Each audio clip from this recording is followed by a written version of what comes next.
In a country such as Cambodia, we have always had long-standing traditions of handcrafted goods.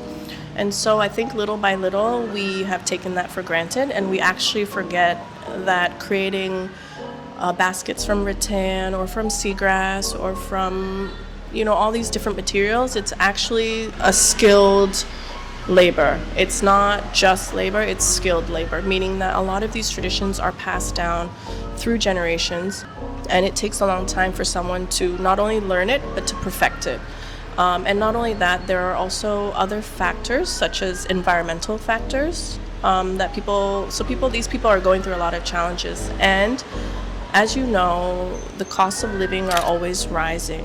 What you could live off 10 years ago or 20 years ago is no longer a living wage in today's world. So, inflation is rising, life is getting more expensive, and yet we're still trying to pay the same thing that we paid 20 years ago for example, rattan basket. These are the challenges I think that people don't understand and that people should keep in mind when they are supporting handicraft, is that skilled craftspeople that are making this have had to spend a lot of time and energy learning these skills, but also perfecting these skills.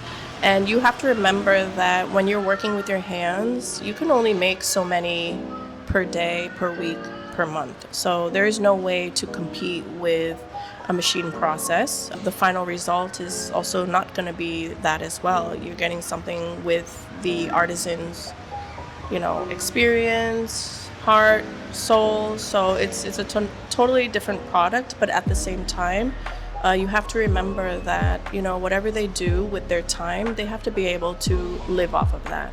Like, the whole point of this channel right now is to explain the little nuances of handcraft versus, buying mass-produced products, because we're trying to have people understand the gap that is happening, and therefore the reason for which we are losing a lot of craftspeople. For example, let me talk about just pidan. It's whole Khmer yung. So this is very intricate craft work that is passed down through generations, and I think sometimes it takes around 6 months, just the time that it takes, but it's a skill. If we don't support this type of craft, which is passed down through generations but takes a long time to teach, a long time to perfect, then we will lose these crafts. And it is very expensive to do these crafts because of the time it takes. So time equals money. So we are, depending a lot in the last 20 or 30 years on NGOs. And we thank those NGOs, but I think also now we've arrived at a place economically in Cambodia where just consumers and the local people in Cambodia just supporting the product, uplifting the product. And don't forget that when more and more people are supporting the product, the price of the product could also go down based on the volume and the demand as well. So now it's because the demand is a little bit lower than, let's say, our neighboring countries, who already use and support local products. We could also kind of reduce the price of all the things that we use if we decide to use Khmer basketry products instead of using plastic products, for example, from where? from Orsay or from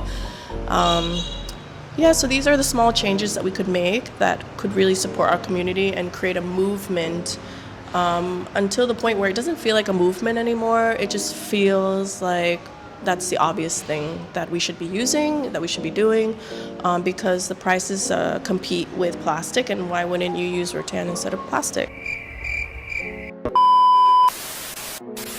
So it's a game of it's a balance of economics as well. So we need that, but in the beginning we really need that understanding for us to get the first